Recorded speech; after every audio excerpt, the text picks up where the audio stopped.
सभी किसान साथियों को नमस्कार। मैं सर्वेश बुंदेली और आप देख रहे हैं किसान ऑफ इंडिया का खास शो कृषि की बात। आज कृषि की बात में हम चर्चा करेंगे आम पर लगने वाले कीटों की। साथ ही आपको बताएंगे कि इनका प्रबंधन कैसे करें। आम को फलों का राजा कहा जाता है। भारत आम के मामले में एक प्रमुख उत्पादक देश है जो विश्व के आम उत्पादन में 42% का योगदान देता है। ICAR केंद्रीय उपोष्णकटिबंधीय बागवानी संस्थान के निदेशक टी दामोदरन ने अनुमान लगाया है कि इस साल भारत आम का कुल उत्पादन लगभग 14% की बढ़ोतरी के साथ 2.4 करोड़ टन पहुंच सकता है।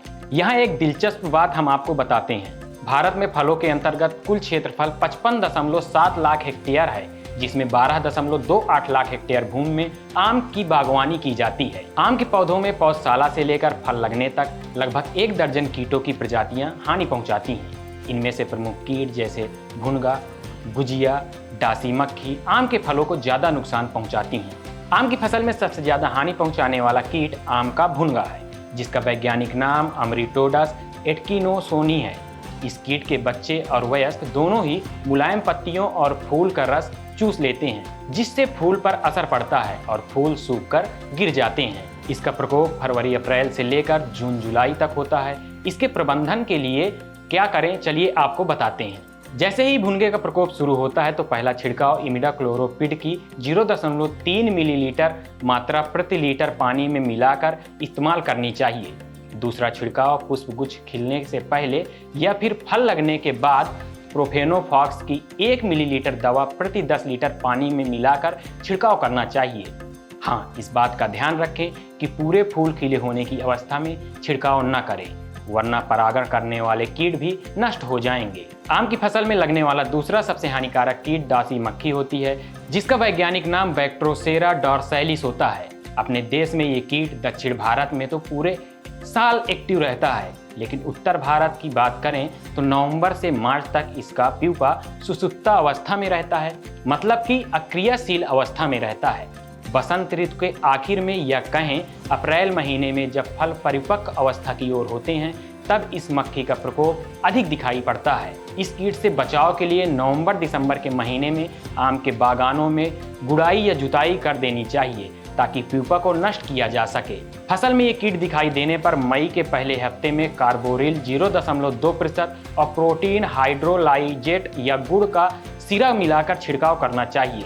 दूसरा छिड़काव 21 दिन के अंतराल में फिर से करना चाहिए। इस मक्खी का नियंत्रण मिथाइल यूजिनाल के 0.1% और मैलाथियान के 0.1% मात्रा को 100 मिलीलीटर घोल को बोतलों में भरकर आम के बागानों में लटकाने से इस कीट के प्रकोप को कंट्रोल किया जा सकता है। आम का जाला बनाने वाले कीट की बात करें तो कुछ समय से ही ये कीट आम को हानि पहुंचाने वाले कीटों में से प्रमुख कीट बन गया है।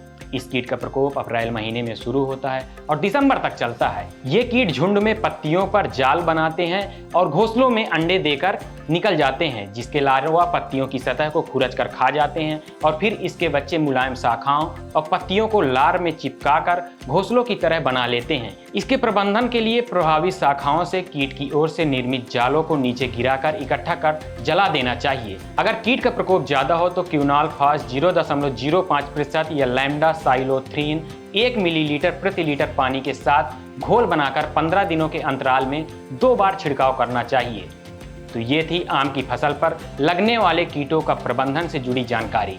खेती किसानी या इससे जुड़े अन्य क्षेत्रों के बारे में अगर आप कोई जानकारी चाहते हैं या फिर किसी विशेष विषय के बारे में आप जानकारी चाहते हैं तो हमें आप कमेंट बॉक्स में लिखकर भेज सकते हैं। हम पूरा प्रयास करेंगे कि हम उसको अपने अगले एपिसोड में शामिल कर उसकी एक विस्तृत जानकारी आपको दे सकें। तब तक के लिए देखते रहिए किसान ऑफ इंडिया।